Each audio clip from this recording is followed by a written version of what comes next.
Hi ಎಲ್ರಿಗೂ ನಮಸ್ಕಾರ. ಎಲ್ಲರೂ ಹೇಗಿದ್ದೀರಾ? ಐ ಹೋಪ್ ಎಲ್ಲರೂ ಚೆನ್ನಾಗಿದ್ದೀರಾ ಅಂತ ಭಾವಿಸ್ತೀನಿ. Welcome back to our channel. ನಾನು ನಿಮ್ಮ ನಯನ ಮನೋಜ್. ಇವತ್ತು ಶನಿವಾರ. ಇವತ್ತು ತಾಯಿ ಚಾಮುಂಡೇಶ್ವರಿಯ ಜನ್ಮ ದಿನೋತ್ಸವ ಆಗಿರೋದ್ರಿಂದ ಟೆಂಪಲ್ಗೆ ಹೋಗೋಣ ಅಂತ ಅಂದ್ಕೊಂಡಿದ್ದೀವಿ. ಎಲ್ಲಿ ಅಂದರೆ ಎಲಿಪ್ಯಾಡ್ ರೋಡಲ್ಲಿರೋ ಚಾಮುಂಡೇಶ್ವರಿ ಪಾದ ಅಂತಲೇ ಹೇಳ್ತಾರೆ. ಅಲ್ಲಿಗೆ ಹೋಗೋಣ ಅಂತ ಅಂದ್ಕೊಂಡಿದ್ದೀವಿ. ಅಲ್ಲಿಗೆ ಬೈಕೆಲ್ಲ ಏನು ಬಿಡಲ್ಲ. ಅಲ್ಲಿ ಬೈಕ್ನ ನಿಲ್ಲಿಸಿ, ಅಲ್ಲೊಂದು ಆಯುರ್ವೇದಿಕ್ ಹಾಸ್ಪಿಟ್ಲ್ ಇದೆ, ಅಲ್ಲಿ ಬೈಕ್ನ ನಿಲ್ಲಿಸಿ ಅಲ್ಲಿಂದ ನಡ್ಕೊಂಡು ಹೋಗಬೇಕಾಗಿತ್ತು. ನಾವು ಹೊರಟಾಗ ಅವಾಗ 4:30 ಆಗಿತ್ತು ಅನಿಸುತ್ತೆ. 4:30 ಆಗಿತ್ತು ಸಂಜೆ. ಅಂದರೆ ತುಂಬ ರಶ್ ಇರ್ತಾರೆ, ನಿಧಾನಕ್ಕೆ ಹೋಗೋಣ ಅಂತ ಹೇಳಿ ಸಂಜೆ ಹೋಗ್ತಾ ಇದ್ದೀವಿ. ಹೋದ್ಮೇಲೆ ಅನ್ನಿಸ್ತು, ಇಷ್ಟು ಹತ್ರ ಇಟ್ಕೊಂಡು ಬೆಟ್ಟಕ್ಕೆ ಹೋಗದೇ ಇದ್ರೆ ಹೇಗೆ, ಒಂದು ವಾರನಾದರೂ ಹೋಗಿ ಬರೋಣ ಅಂತ ಅಂದ್ಕೊಂಡು ಪ್ಲ್ಯಾನ್ ಚೇಂಜ್ ಮಾಡ್ಕೊಂಡ್ವಿ. ಅಲ್ಲಿಂದ ಲಲಿತ್ ಮಹಲ್ ಗ್ರೌಂಡ್ ಹತ್ರ ಹೋದ್ವಿ. ಅಲ್ಲಿ ಪಾರ್ಕ್ ಮಾಡಿ ಫ್ರೀ ಬಸ್ ವ್ಯವಸ್ಥೆ ಇದೆ. ಅಲ್ಲಿಂದ ಫ್ರೀ ಬಸ್ ಹತ್ಕೊಂಡು ಡೈರೆಕ್ಟು ಬೆಟ್ಟಕ್ಕೆ ಹೋದ್ವಿ. ನಾವು ಹೋಗಬೇಕು ಅನ್ನೋ ಪ್ಲ್ಯಾನ್ ಇರಲಿಲ್ಲ. ಅದೇ ಬೆಟ್ಟದ ಪಾದದ ಹತ್ರ ಹೋಗಿ ಕೈ ಮುಕ್ಕೊಂಡು ಪೂಜೆ ಮಾಡ್ಕೊಂಡು ಬರೋಣ ಅಂತ ಅಂದ್ಕೊಂಡ್ವಿ. ಬಟ್ ಇಷ್ಟು ಹತ್ರ ಬಂದು ಇಲ್ಲಿಂದ ಇಲ್ಲಿಗೆ ಹೋಗಿ ಬರೋಣ, ರಶ್ ಇದ್ರೂ ಪರವಾಗಿಲ್ಲ, ಹೊರಗಡೆಯಿಂದ ಕೈ ಮುಕ್ಕೊಂಡು ಬರೋಣ ಅಂತ ಹೇಳಿ ಹೊರಟಿದ್ದೀವಿ. ತಾಯಿ ದರ್ಶನ ಅಂತೂ ಪಡೆಯೋಕ್ಕಾಗಲ್ಲ, ಬಟ್ ತಾಯಿ ಸನ್ನಿಧಾನಕ್ಕಾದರೂ ಹೋಗಿ ಬರೋಣ ಅಂತ ಅಂದ್ಕೊಂಡು ಹೋಗ್ತಾ ಇದ್ದೀವಿ. ತಾಯಿ ಚಾಮುಂಡೇಶ್ವರಿ ಎಲ್ರಿಗೂ ಒಳ್ಳೇದು ಮಾಡಲಿ ಅಂತ ಕೇಳ್ಕೊತೀನಿ. ಹಾಗೆ ಯಾರೆಲ್ಲ ನನ್ನ ಚಾನಲ್ನ ಇನ್ನೂ ಸಬ್ಸ್ಕ್ರೈಬ್ ಆಗದೆ ನೋಡ್ತಾ ಇದ್ದೀರೋ ಪ್ಲೀಸ್ ಹೋಗಿ ಸಬ್ಸ್ಕ್ರೈಬ್ ಆಗಿ, ಪಕ್ಕದಲ್ಲೇ ಇರೋ ಬೆಲ್ ಐಕನ್ನ ಕ್ಲಿಕ್ ಮಾಡಿ, ಹಾಗೆ ಲೈಕ್ ಮಾಡಿ, ಶೇರ್ ಮಾಡಿ, ಹಾಗೆ ಸಪೋರ್ಟ್ ಕೂಡ ಮಾಡಿ. ಹಾಗೆ ನಿಮ್ಮೆಲ್ಲರೂ ಸಪೋರ್ಟ್ ನಮ್ಮ ಮೇಲೆ ಇರಲಿ ಅಂತ ಕೇಳ್ಕೊತೀನಿ. ನಾವು 4 ಜನ ಹೋಗಿದ್ದು. ನಾನು, ಮನು ಅವರು ಮತ್ತು ನಮ್ಮ ಕೆಳಗಡೆ ಮನೆಯವ್ರು ಹೋಗಿದ್ವಿ. ನಾವೆಲ್ಲೇ ಹೋಗಬೇಕು ಅಂದ್ರೂ ಹೀಗೆ ಮಾತಾಡ್ಕೋತೀವಿ, ಹೋಗೋಣ ನಾಳೆ ಇಂಥ ಕಡೆ ಹೋಗೋಣ ಅಂತ ಹೇಳಿ ಮಾತಾಡ್ಕೊಂಡು ಪ್ಲ್ಯಾನ್ ಮಾಡಿಕೊಂಡು ಒಟ್ಟೊಟ್ಟಿಗೆ ಹೋಗ್ತೀವಿ. ಆಷಾಢ ಮಾಸದಲ್ಲಿ ತಾಯಿ ದರ್ಶನ ಪಡೆಯೋಕೆ ಎಲ್ಲೆಲ್ಲಿಂದನೋ ಬರ್ತಾರೆ. ನಾವು ಮೈಸೂರವರಾಗೆ ಎತ್ಕೊಂಡು ಹೋಗಲಿಲ್ಲ ಅಂದರೆ ಹೇಗೆ ಅನ್ನೋದೊಂದು ಫೀಲ್ ಇತ್ತು. ನಾನಿದು 2ನೇ ಸಲ ಆಷಾಢದಲ್ಲಿ ಬರ್ತಾ ಇರೋದು. ಲಾಸ್ಟ್ ಟೈಮು ನಮ್ಮ ಫ್ಯಾಮಿಲಿ ಜೊತೆ ದರ್ಶನ ಮಾಡಿಕೊಂಡೇ ಬಂದಿದ್ದೆ. ಆ ಸಲ ಮನೋವ್ರು ಬಂದಿರಲಿಲ್ಲ.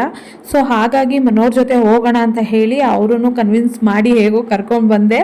ಅವರು ಪಾದ ಅಂತ ಹೇಳಿದ್ದಕ್ಕೆ, ಪಾದದ ಹತ್ರ ಅಂತ ಹೇಳಿದ್ದಕ್ಕೆ ಬಂದರು ಅಷ್ಟೇ. ಆಮೇಲೆ ಬೆಟ್ಟಕ್ಕೆ ಹೋಗೋಣ ಅಂತ ಹೇಳಿ ಆಂಟಿನೂ ಫೋರ್ಸ್ ಮಾಡಿದ್ರು. ಅದಾದಮೇಲೆ ಅವರೂ ಹ್ಞೂ ಅಂತ ಹೇಳಿ ಒಪ್ಕೊಂಡು ಬಂದರು. ನನಗೂ ಖುಷಿ ಆಯಿತು, ಜೊತೆಲಿ ಬಂದ್ರಲ್ಲ ಅಂತ ಹೇಳಿ.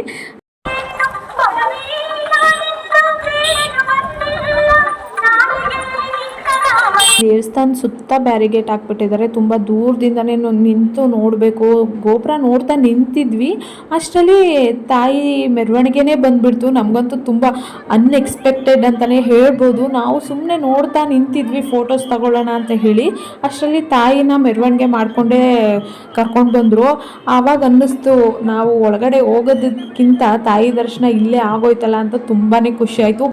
ನಿಜವಾಗ್ಲೂ ನಾವು ಬೆಟ್ಟಕ್ಕೆ ಬಂದಿದ್ದಕ್ಕೂ ಸಾರ್ಥಕ ಆಯಿತು ಅಂತಲೇ ಅನ್ನಿಸ್ತು. ಆಷಾಢ ಮಾಸದಲ್ಲಿ ತಾಯಿ ದರ್ಶನ ಪಡೆಯೋದೇ ಒಂದು ಪುಣ್ಯ ಅಂತ ಹೇಳ್ತಾರೆ.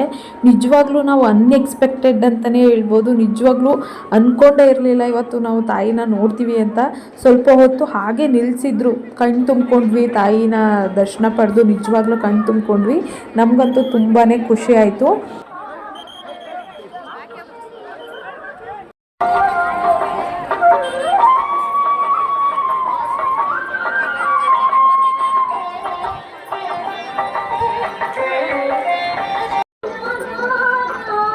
ದೇವಸ್ಥಾನ ಮುಂದೆಗಡೆ ಬಿಡ್ತಿರ್ಲಿಲ್ವಲ್ಲ, ಸೊ ಹಾಗಾಗಿ ನಾವು ಮೆಟ್ಲ ಹತ್ರನೇ ನಿಂತ್ಕೊಂಡು ಪೂಜೆ ಮಾಡ್ಕೊಂಡ್ವಿ.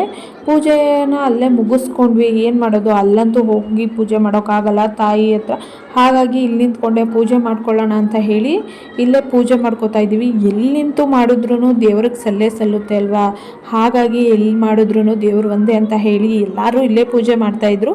ಮೆಟ್ಲು ಹತ್ಕೊಂಡು ತುಂಬ ಜನ ಭಕ್ತಾದಿಗಳು ಬರ್ತಾರೆ, ಅರ್ಶಿನ ಕುಂಕುಮ ಎಲ್ಲ ಹಚ್ಚಿ.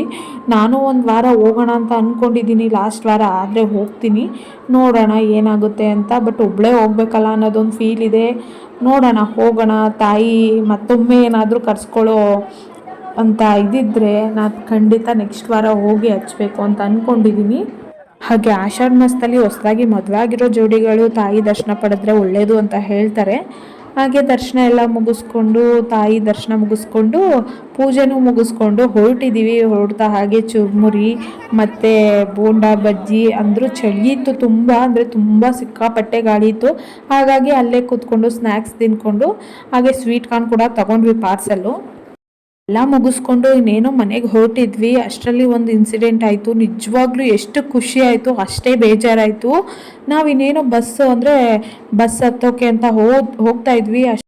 ಅಷ್ಟರಲ್ಲಿ ಯಾರೋ ಒಬ್ಬರು ಹಾರ್ಟ್ ಅಟ್ಯಾಕ್ ಆಗಿತ್ತು ಅನಿಸುತ್ತೆ. ಅವ್ರನ್ನ ಕರ್ಕೊಂಡು ಹಾಗೆ ಬಂದರು. ಆ್ಯಂಬುಲೆನ್ಸ್ಗೆ ಹಾಕೋಷ್ಟರಲ್ಲಿ ಅವ್ರ ಪ್ರಾಣ ಹೊರಟೋಗಿತ್ತು. ನಿಜವಾಗ್ಲೂ ತುಂಬಾ ಬೇಜಾರಾಯಿತು. ಅವ್ರಿಗಿನ್ನ 24 ಇಯರ್ಸ್ ಅಂತೆ. ನಾನು ಅವ್ರ ಮುಖ ನೋಡಲಿಲ್ಲ, ಬಟ್ ಆದ್ರೂ ತುಂಬ ಬೇಜಾರಾಯಿತು. ಅವ್ರನ್ನ ಒಂದು ಆ್ಯಂಬುಲೆನ್ಸ್ಗೆ ಹಾಕಿ ಒಂದು 5 ಮಿನಿಟ್ಸು ಆಗಿಲ್ಲ, ಅಷ್ಟರಲ್ಲಿ ಡೆತ್ ಆಗಿದ್ದಾರೆ ಅಂತ ಹೇಳಿದ್ರು. ನಿಜವಾಗ್ಲೂ ಎಷ್ಟು ಖುಷಿ ಆಯಿತು ಬೆಟ್ಟಕ್ಕೆ ಬಂದು, ಅಷ್ಟೇ ಬೇಜಾರಾಯಿತು.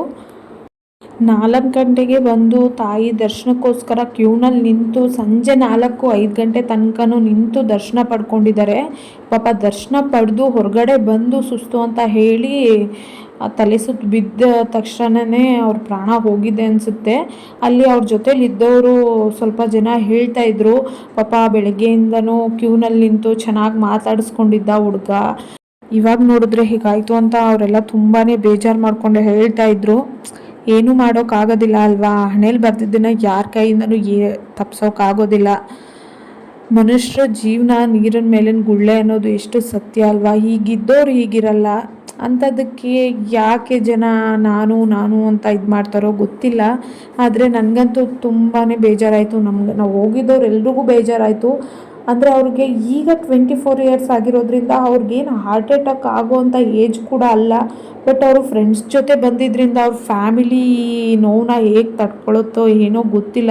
ನಮಗೆ ಕೇಳಿ ನೋಡಿನೇ ಅಷ್ಟು ಬೇಜಾರಾಗ್ತಾಯಿತ್ತು. ಬಟ್ ಅವ್ರ ಫ್ಯಾಮಿಲಿಯವ್ರಿಗೆ ಇನ್ನೇಗಾಗಬೇಡ, ಅವ್ರ ಫ್ಯಾಮಿಲಿಗೆ ಅವ್ರ ಫ್ರೆಂಡ್ಸ್ಗೆ ಈ ನೋವನ್ನ ತಡ್ಕೊಳ್ಳೋ ಶಕ್ತಿ ಕೊಡಲಿ ಆ ದೇವರು ಅಂತ ಕೇಳ್ಕೊತೀನಿ. ನಮಗೆ ಇಷ್ಟು ಬೇಜಾರಾಗ್ತಿದೆ. ನಿಜವಾಗ್ಲೂ ಆ ಬೆಟ್ಟದಿಂದ ಮನೆಗೆ ಬರೋ ತನಕನೂ ಅದೇ ಯೋಚನೆ, ಅದ್ರ ಬಗ್ಗೆ ಯೋಚನೆ ಮಾಡಬಾರ್ದು ಅಂದ್ರೂ ಅದೇ ತಲೆಯಲ್ಲಿ ಯೋಚನೆ ಬರ್ತಾಯಿತ್ತು.